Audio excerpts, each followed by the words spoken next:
Good morning, good afternoon, good evening, or good night, whenever you are tuning in for this Advent word. I am Pastor Carol, intentional interim minister of congregational life here at St. Lucas United Church of Christ, and I am glad to be with you on this journey. This week, we lit the second Advent candle, the candle for peace. What do you think of when you hear the word peace? Is it someone saying they just want some peace and quiet? Is it something about military peace? Is it the phrase that you hear in the worship setting, "May the peace of Christ be with you," and the response, "and also with you"?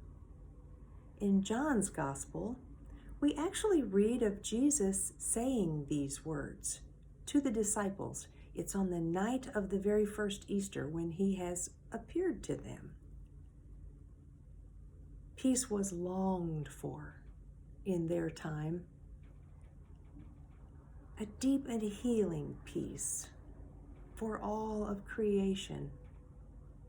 That is what the Hebrew word shalom means. In Jesus' life, the Roman emperor with his army brought peace, but of a different kind. It was called the Pax Romana, a Latin phrase meaning the peace of Rome.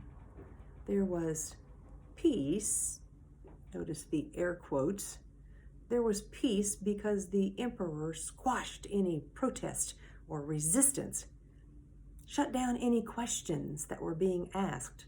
"You will behave this way or else," came the message. I am reminded of the squabbles earlier, days gone by, when our daughters were much younger. They would come running with some kind of argument. And they would expect me or Biff to fix it, to solve it, to make some decree about who was right and who was wrong, who had to give in. We learned to tell them they had to work it out between themselves. Sit down and listen to one another, we told them. It infuriated them at the time, as you might guess. But they have since told us that they appreciate that we did that. It wouldn't have worked for us to tell them their answer. They needed to discover it together. To this day, they are very close friends, and they talk to one another in some fashion every day. That is a practice we all need to exercise. Sitting down and listening to one another, talking through things. It's who we are as Christians. When we share our covenant before our meetings here at church, we are reminded that we each only speak for ourselves and that we listen deeply, respectfully, and from the heart. We seek the good of one another, not just our own good.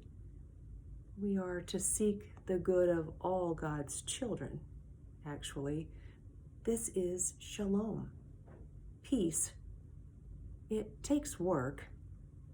It isn't a surface peace, but much deeper. We lift up this peace during the season of Advent. We sing of it in many carols, but I'm thinking of the carol, "Hark the Herald Angels Sing." This carol always reminds me of a really tall man named Harold. He was playing the role of the angel in our pageant one year, and I think, "Hark, it's Harold the angel singing." Yes, I have a silly sense of humor, and you may have already figured that out by now. These words speak of this dream of peace. Hark, the herald angels sing, glory to the newborn King, peace on earth and mercy mild, God and sinners reconciled. What a beautiful vision.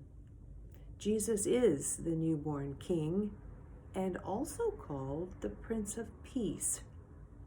Let us together work toward this peace, the good health, the wholeness, tranquility for all the world. Shalom, my friends, and Amen.